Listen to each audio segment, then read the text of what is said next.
After using gloss paint, it's usual to clean the paintbrush with white spirit.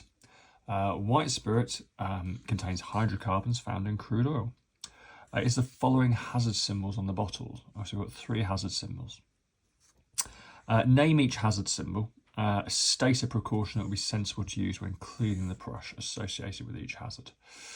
Okay, so this one here, number 1, that's flammable. White spirit, as a lot of fractions in crude oil, is highly flammable. Highly flammable substances should not be handled in areas with poor ventilation. So good ventilation.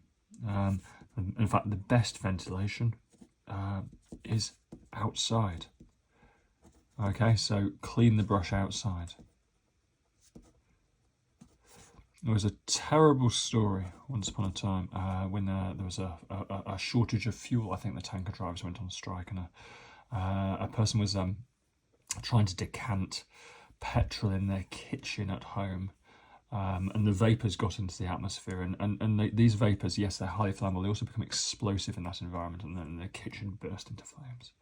Okay, so good ventilation, clean it outside. Now, your kitchen isn't going to burst into flames if you're cleaning a little bit of white spirit.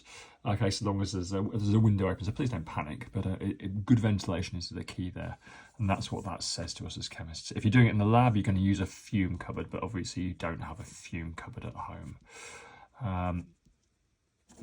Right, this one here means harmful to the environment.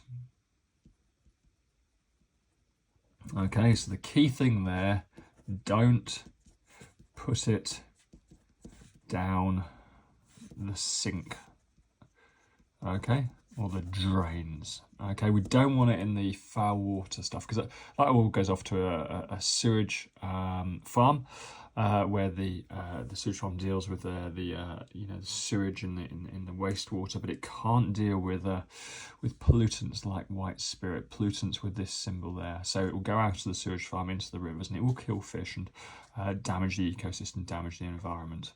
Okay, so don't put it down the drain. The best way to dispose of that, if it's a small amount, you let it evaporate outside at home. So take the jar you're putting it with and just leave it outside, and it will evaporate naturally. If you're doing it in the lab, you would use a professional waste disposal centre. If you're at home and you've got a reasonable quantity of it, you should just be able to take it to the council recycling centre. Okay, don't put it down the drain. Third one, that exclamation mark there means harmful to health. Okay, now that can mean all sorts of things, from causing rashes on the skin to if you ingest it, it's unlikely to kill you, but it make you feel quite ill. Okay, so the thing we're going to use there is we're going to wear gloves. Okay, and wash hands afterwards. Okay, all these questions and more on elshamhighchemistry.com.